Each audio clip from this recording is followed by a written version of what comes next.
Hello students, इस video में हम डिस्कस करने वाले हैं क्लास 10th का चैप्टर नंबर 2 पॉलिनोमियल्स। ये एक इंट्रोडक्शन लेक्चर रहेगा, तो इसको आपको ध्यान से समझना है। कौन सी चीज़ें हम इसमें कवर करने वाले हैं जो आगे हमें एक्सरसाइज और एग्जाम्पल सॉल्व करने में काम लगने वाली। सबसे पहले तो चैप्टर का नाम है, देखो, पॉलिनोमियल्स। अभी पॉलिनोमियल्स होता क्या है, उसके पहले हम थोड़ा सा इसका रिविजन कर लेते हैं। देखो, हमने पहले पहले पढ़ा था कांस्टेंट और वेरिएबल के बारे में। सेवन्थ एट्थ और नाइन्थ में हम ये पढ़ते आते हैं कि कांस्टेंट क्या होता है, वेरिएबल क्या होता है। ठीक है, अब अगर मैं आपके सामने एक एक्सप्रेशन लिखता हूँ, एल्जेब्रिक एक्सप्रेशन कैसे बनती है वो भी सीखो, कांस्टेंट और वेरिएबल का यूज़ करके। और साथ में हम ऑपरेटर्स यूज़ करते हैं। ऑपरेटर्स बोले तो प्लस, माइनस, मल्टीप्लिकेशन और डिवीजन यूज़ करते हैं। ये हमारे ऑपरेटर्स हैं। कांस्टेंट यानी वो होता है जो अपनी वैल्यू चेंज ना करे। जैसे 3 मेरे लिए भी 3 है, 3 आपके लिए भी 3 है, और 3 वो कहीं पे भी अमेरिका भी चले जाओ तो 3 रहेगा। ठीक है। वेरिएबल क्या है, वेरिएबल अपनी वैल्यू चेंज करता है। वेरिएबल की वैल्यू फिक्स नहीं होती है, वो चेंज होती रहती है। यानी अगर मेरे बुक के अंदर, मैथ्स के बुक के अंदर एक्स है, अगर एक्स वाले सम्स हैं तो एक्स वाले सम्स 100 है, पर सबका आंसर कैसा आता है, अलग अलग आता है ना। So this is variable. तो वेरिएबल और कांस्टेंट का यूज़ करके, साथ ही में ऑपरेटर्स कांस्टेंट और वेरिएबल का यूज़ करके हमारी बनती है एक एल्जेब्रिक एक्सप्रेशन। तो मैं कोई भी इन जनरल एल्जेब्रिक एक्सप्रेशन लिख रहा हूँ जो कि है 3x²। मैंने समझो ऐसा लिखा, ठीक है। अब इसमें जो x² के साथ में ये 3 है, वो है इसका ये कोएफिशिएंट। ठीक है, x है मेरा वेरिएबल, और ये जो 2 है ये है डिग्री, या तो हम बोलते हैं पावर। ठीक है, इतनी चीज़ें आपको पता होनी चाहिए। अब अगर मैं पॉलिनोमियल्स की डिफाइन देखूं, जो देखो, पॉलिनोमियल्स दो तरीके के। यहाँ पे हम जितने भी पॉलिनोमियल्स की बात करेंगे वो सिर्फ सिंगल वेरिएबल में होगा।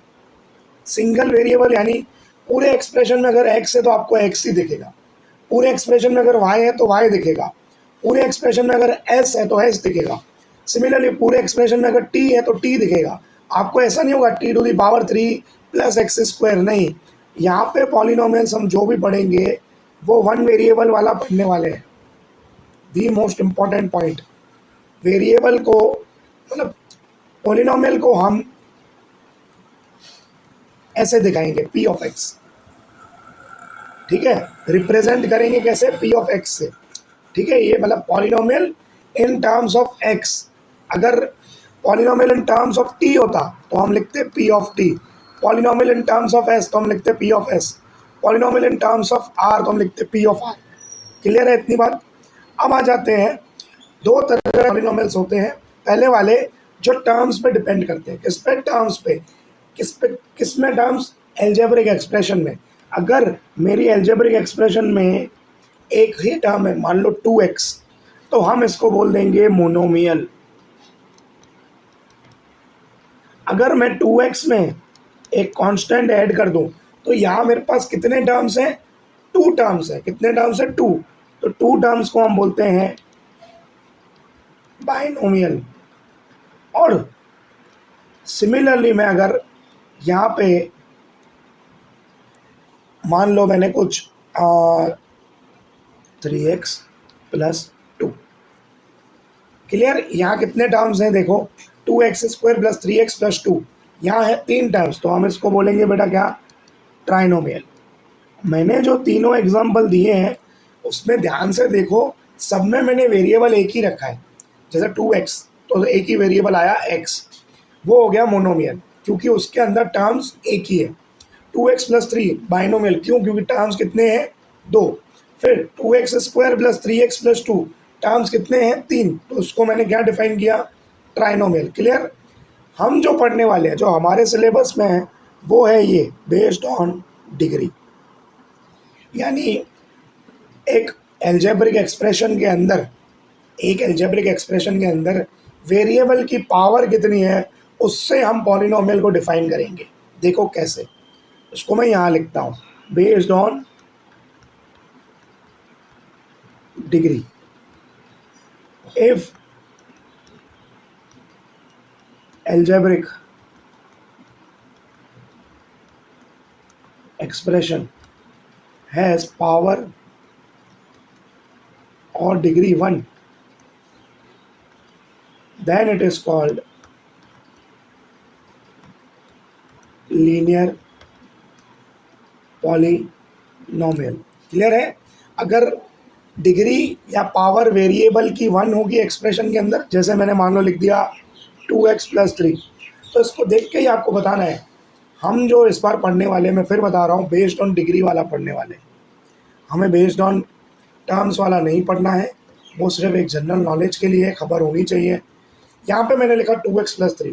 टीचर आपसे पूछेगा भाई ये कौन सा पॉलिनोमियल है, तो आपको कह देना है कि ये लीनियर पॉलिनोमियल है। क्यों लीनियर है टीचर पूछेगी, तो आपको बोलना है क्योंकि x की मैक्सिमम पावर कितनी है 1, बिकॉज इट हैज़ पावर 1। देखो x के ऊपर कुछ भी नहीं, यानी पावर कितनी है 1। फिर आता है if algebraic expression has power or degree 2, then it is called quadratic polynomial. Yes. आगे मैं एक एक के ऊपर इंडिविजुअल बात करने वाला हूँ, ठीक है? लीनियर के बारे में, क्वाड्रेटिक, फिर क्यूबिक। तो इसका एग्जांपल देखो कैसा होगा। मान लो मैंने लिखा 2x² + 4x + 5, तो इसको देख के आप बता सकते हो कि ये क्वाड्रेटिक है। क्यों? क्योंकि इसकी पावर देखो कितनी है, x की मैक्सिमम पावर देखनी है हमें, मैक्सिमम। आप बोलोगे सर 4x में 1 है, इधर 2 है, पर हमें देखनी कौन सी है, मैक्सिमम पावर देखनी है। मैक्सिमम पावर कितनी है 2, तो इसके लिए ये कहलाएगा क्वाड्रेटिक पॉलिनोमियल, ठीक है? फिर if algebraic expression has power और डिग्री, एक ही चीज होती है ये, 3, then it is called cubic polynomial. अगर कोई एक्सप्रेशन के अंदर उसकी मैक्सिमम पावर 3 आती है तो उसको हम क्यूबिक पॉलिनोमियल डिफाइन करते हैं। एग्जाम्पल देखो, 4x³ + 2x² + 3x + 1, this is my cubic polynomial. Clear है? अब इंडिविजुअली बात करेंगे एक एक के ऊपर। जैसे सबसे पहले आ गया लीनियर पॉलिनोमियल, ठीक है? पॉलिनोमियल लीनियर कब होगा, जब इसकी डिग्री कितनी होगी बेटा, डिग्री होगी 1, डिग्री होगी 1 के बराबर। इसका जो जनरल फॉर्म है, जनरल फॉर्म जो है आपको याद रखना है, वो है ax + b, ax + b, ठीक है? ये इसका जनरल फॉर्म है। कोई पूछे a और b क्या है तो बोल देना रियल नंबर है, और a यहाँ पे जो है वो 0 नहीं हो सकता। दी मोस्ट इम्पॉर्टेंट, a यहाँ पे 0 नहीं हो सकता। अगर 0 हो गया तो तुम्हारे हाथ में सिर्फ कांस्टेंट बचेगा। एग्जाम्पल देखो, बहुत सारे एग्जाम्पल, 2x + 5, 2z - 3, 3m - 4, ये इसके एग्जाम्पल्स भी हैं, ठीक है? अब इसके अंदर हमें बात करनी है जीरोस की, इसके जीरोस। अब ये जीरोस भैया क्या होते हैं वो समझो। मान लो मेरे पास एक पॉलिनोमियल है, ठीक है? मेरे पास एक पॉलिनोमियल है, फॉर से आई हैव 2x - 2, ठीक है? एक एग्जाम्पल। अब जीरोस का मतलब ये होता है कि x की कौन सी वैल्यू के लिए, x की कौन सी वैल्यू के लिए पूरे पॉलिनोमियल का आंसर 0 आएगा। x की जगह मैं ऐसा क्या रखूं कि पूरा पॉलिनोमियल का वैल्यू मेरे को 0 मिलेगा। तो हम उसके लिए क्या करते हैं, मान लेते हैं कि लेट p of x = 0, ठीक है? यानी 2x - 2 = 0। तो यहाँ से 2x क्या हो गया 2, यानी x मेरे को बेटा क्या मिला 2/2, यानी 1। यानी p of x = 2x - 2 में अगर मैं x की जगह 1 रखूँगा तो मेरे पॉलिनोमियल का वैल्यू क्या आ जाएगा 0। अब हमें ऐसे x की कितनी वैल्यू मिलेगी, एक ही मिलेगी। क्यों मिलेगी एक? क्योंकि इसकी डिग्री कितनी है, 1। हाँ, डिग्री 1 है। जीरोस आप डिग्री के ऊपर से ही जज कर पाओगे। लीनियर पॉलिनोमियल डिग्री 1 तो नंबर ऑफ जीरोस भी 1। क्वाड्रेटिक पॉलिनोमियल डिग्री 2 तो नंबर ऑफ जीरोस भी कितने मिलेंगे, 2।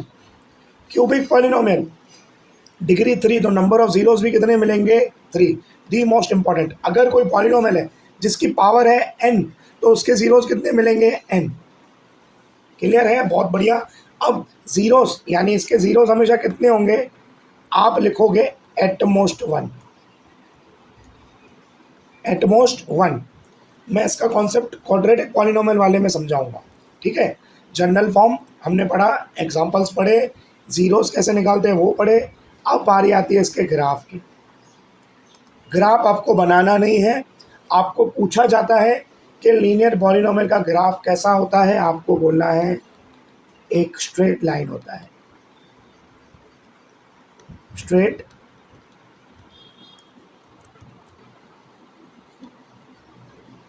स्पेलिंग या स्ट्रेट का बराबर है कि नहीं, स्ट्रेट स्ट्रेट स्ट्रेट SP, एक सेकंड है,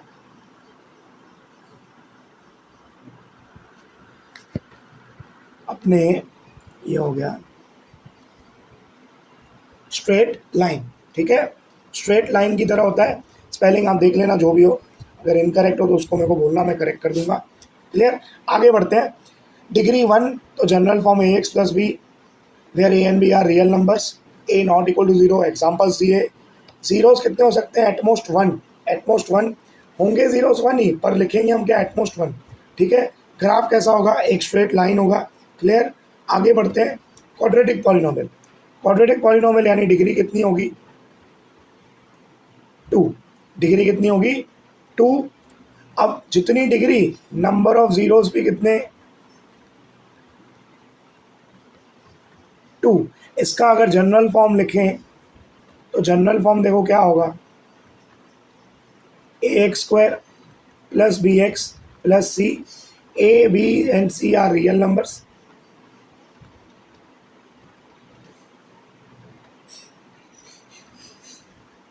A and B not equal to 0।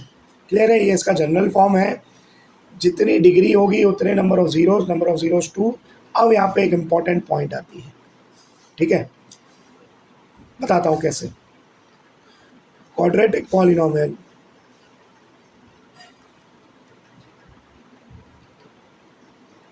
can have at most 2 zeros.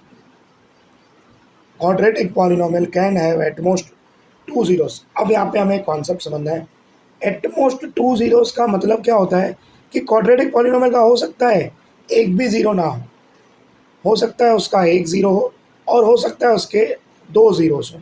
ये कैसे डिपेंड करता है, ये डिपेंड करता है देखो ग्राफ पे।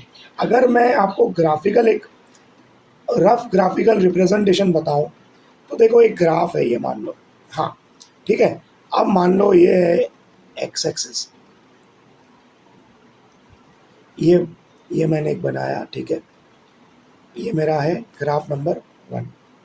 फिर मैंने दूसरा एग्जांपल लिया, छः ठीक है ठीक है ठीक है, ये मेरा दूसरा ग्राफ है, ठीक है। और आखिरी में मैं ले रहा हूँ, ठीक है, ये आ गया, ये है मेरा x, ये है x डैश, y डैश, यहाँ पे भी x डैश, y डैश, ये अगेन x, इस तरफ x डैश, y डैश, ठीक है। अब अगर मैं ध्यान से देखूं, हम जब भी y equal to P of X में क्वाड्रेटिक पॉलिनोमियल दिया हुआ मान लो, तो हमें एक्स एक्सिस देखनी है। अगर मैं पहले वाले ग्राफ पे देखूं तो वो एक ग्राफ जो है क्वाड्रेटिक पॉलिनोमियल का ही है, मैं बताता हूँ उसको भी आगे क्या करना है। पर वो देखो एक्स एक्सिस में कहीं भी टच कर रहा है नहीं, तो नंबर ऑफ जीरोस यहाँ पे कितने हो जाएंगे, 0। ये वाले ग्राफ पे आ जाओ, एक्स एक्सिस पे देखना है सिर्फ आपको, वाई वाला देखना ही नहीं है, सिर्फ एक्स पे देखो। एक्स पे ये कहाँ टच कर रहा है सर, एक ही पॉइंट पे टच कर रहा है, तो जीरोस कितने हैं, 1। और इसके जीरोस देखो, ये एक्स एक्सिस पे कहाँ कट कर रहा है, या इंटरसेक्ट कर रहा है या टच कर रहा है, 2 पे, तो नंबर ऑफ जीरोस 2। ये होता है एटमोस्ट 2 जीरोस का मतलब, यानी वो 0 0 भी हो सकते हैं, एक भी जीरो ना हो। क्वाड्रेटिक पॉलिनोमियल का हो सकता है एक ही जीरो हो, और हो सकता है 2 जीरोस भी हो, पर 2 से ज़्यादा कभी भी नहीं होंगे, 2 से ज़्यादा कभी भी नहीं होंगे। अब इसकी अगर मैं बात करूं, ठीक है, देखना कि क्वाड्रेटिक पॉलिनोमियल, ये ग्राफ से आप समझे, clear, can have at most 2 zeros, true false आता है, quadratic polynomial can have at least 2 zeros, तो आएगा फॉल्स, क्योंकि एट मोस्ट 2 जीरोस होते हैं, उसमें अंदर आ जाएगा एक भी जीरो ना हो, ग्राफ में हमने देखा, एक जीरो हो वो भी ग्राफ में देखा, फिर 2 जीरोस हो वो भी हमने देखा। अब ये भी डिपेंड करता है एक चीज़ पे, वो है ए। आपको दिख रहा है कोएफिशिएंट ऑफ एक्स स्क्वायर ए, अगर इसकी वैल्यू ज़ीरो से कम आती है, ज़ीरो से कम आती है, तो ये होगा पैराबोला ओपनिंग डाउनवर्ड्स। जैसे हमने लीनियर पॉलिनोमियल में समझा कि लीनियर पॉलिनोमियल का ग्राफ होता है वो एक स्ट्रेट लाइन होती है, उसी प्रकार से क्वाड्रेटिक पॉलिनोमियल का ग्राफ एक पैराबोला होता है। पैराबोला क्या होता है सर, एक आप समझ लो यू शेप का होता है ग्राफ। इसका ज़्यादा डिटेल में 11th स्टैंडर्ड में अगर आप साइंस लोगे तो वहाँ आपको देखने को मिलेगा, पर हमें सिर्फ यहाँ पे इतना समझना है कि पैराबोला होता है, उसमें भी 2 कंडीशंस होती है। अगर ए का वैल्यू, एक्स स्क्वायर का जो कोएफिशिएंट है, एक्स स्क्वायर का जो कोएफिशिएंट ए, उसका वैल्यू 0 से कम है, तो पैराबोला डाउनवर्ड्स खुलेगा, ऐसे खुलेगा, ऐसे, ठीक है। और ए का वैल्यू अगर 0 से बड़ा है तो पैराबोला खुलेगा, पर वो अपवर्ड्स खुलेगा, ऐसे। क्लियर है, उम्मीद करता हूँ मैं आपको ये समझ में आया होगा, ठीक है। अब आगे बढ़ते हैं बेटा, आगे है क्यूबिक पॉलिनोमियल। अब देखो, क्यूबिक पॉलिनोमियल की मैं अगर बात करूं तो उसकी डिग्री कितनी होगी बेटा, डिग्री 3 होगी, इसके लिए इसको क्यूबिक बोला जाता है, क्यूबिक है इसके लिए इसकी डिग्री 3 है, बात एक जैसी है, क्लियर। जनरल फॉर्म अगर मैं लिखूं इसका, जनरल फॉर्म, तो A x cube plus B x square plus C x plus D, ठीक है, where A B C not equal to 0। Clear है, ये इसका जनरल फॉर्म है, यानी ज़ीरोस कितने होंगे, yes, at most 3 zeros, at most 3 zeros, ठीक है। अगर एम सी क्यू आए कि इसके ज़ीरोस कितने होंगे, अगर वहाँ एट मोस्ट 3 नहीं लिखा है तो 3 को आप टिक करना है, ठीक है ना। अब बस इसमें आपको इतना ही समझना है, एट मोस्ट 3 ज़ीरोस, ये उसका जनरल फॉर्म है, डिग्री 3 है। इसमें हमें इतना ज़्यादा ग्राफिकल रिप्रेजेंटेशन में नहीं दिया है, ना ही हमको जाना है इसमें, क्लियर है। तो यहाँ पे पॉलिनोमियल्स का जो हमने लीनियर पॉलिनोमियल समझा, हमने फिर क्वाड्रेटिक समझा, क्वाड्रेटिक दी मोस्ट इम्पॉर्टेंट, फिर हमने एक क्यूबिक पॉलिनोमियल समझा, ठीक है। अब आगे हम समझेंगे relationship between zeros and coefficient of a quadratic polynomial. देखो, अगर सबसे पहले मैं क्वाड्रेटिक पॉलिनोमियल का जनरल फॉर्म लिखूँ तो वो क्या होगा बेटा, A x square plus B x plus C, यही होगा। अब अगर मैं इसके ज़ीरोस की बात करूं तो इसके ज़ीरोस देखो कितने होंगे, 2 होंगे, क्योंकि पावर 2 है। अब इसमें से एक ज़ीरो को हम बोलते हैं अल्फ़ा, और दूसरे ज़ीरो को नाम दे देते हैं हम बीटा। ये एकदम न्यू कॉन्सेप्ट है आप सबके लिए, एक ज़ीरो का नाम अल्फ़ा, दूसरे ज़ीरो का नाम बीटा, ठीक है। अब हमें यहाँ पे समझना क्या है, अब यहाँ पे हमें समझना है सम ऑफ ज़ीरोस। ये एक फॉर्मूला है, ये है अल्फ़ा प्लस बीटा, जिसका फॉर्मूला है माइनस बी अपॉन ए। हमने लिखा माइनस बी, देखो क्या है, बी है कोएफिशिएंट किसका, एक्स का, तो कोएफिशिएंट ऑफ एक्स, अपॉन में ए कोएफिशिएंट है किसका बेटा, coefficient of x square. Clear है। अब हमें पढ़ना है प्रोडक्ट ऑफ ज़ीरोस, क्या पढ़ना है, प्रोडक्ट ऑफ ज़ीरोस, वो होता है अल्फ़ा इंटू बीटा, उसका फॉर्मूला बेटा आपको याद करना है C/A। तो ये होगा कांस्टेंट टर्म अपॉन में coefficient of x square. Clear है? दी मोस्ट इम्पॉर्टेंट, इस पे ही पूरे सम्स आते हैं, ये पूरा बेस है। फिर समझो, क्वाड्रेटिक पॉलिनोमियल का जनरल फॉर्म जो होगा वो क्या होगा, P of x equal to A x square plus B x plus C, यानी जीरोस कितने होंगे उसके, 2। तो एक जीरो को हम मान लेते हैं अल्फ़ा, एक को मान लेते हैं हम बीटा। तो sum of zeros alpha plus beta का फॉर्मूला होता है minus B by A, minus बाहर रखा। बी क्या है, बी है कोएफिशिएंट एक्स का, ए क्या है कोएफिशिएंट एक्स स्क्वायर का। फिर दूसरी फॉर्मूला है product of zeros alpha beta C by A, C क्या है कांस्टेंट टर्म और ए क्या है coefficient of x square. Clear? आगे बढ़ते हैं। आगे हमें फाइंड करना है, यहाँ जो इम्पोर्टेंट टॉपिक है वो है how to find a quadratic polynomial. ठीक है? अब इसको करने के लिए हम एक फॉर्मूला अप्लाई करेंगे जो कि है k x square minus sum of zeros into में x plus product of zeros. जब इसके सम्स आएंगे तब इसको आपको ज़्यादा आइडिया मिलेगी। ठीक है? वे थोड़ा नीचे लिख देता हूँ, रुको, लगता है वहाँ पे फंस सकता है यहाँ पे था। ठीक है? देखो उसके फॉर्मूला ऐसा लिखेंगे हम, the formula to find a quadratic polynomial is P of x equal to is, ये नहीं दूसरी लिखते हैं, k x square minus sum of zeros into में x plus product of zeros where k not equal to zero. ये लिखना बहुत जरूरी है, के नॉट इक्वल टू जीरो, यानी के x square minus alpha plus beta into x plus alpha beta के नॉट इक्वल टू ज़ीरो। और यहाँ पे हमारा इंट्रोडक्शन वाला लेक्चर होता है कंप्लीट। हम आपको नेक्स्ट वीडियो में एक्सरसाइज 2.1 और 2.2 कंबाइनली हम उसको करने वाले हैं। छोटे छोटे सम्स हैं, थोड़े कम ही हैं, तो वन शॉट में उसको पूरा कर देंगे। ठीक है? तब तक के लिए आप इसको रिवाइज कर सकते हो।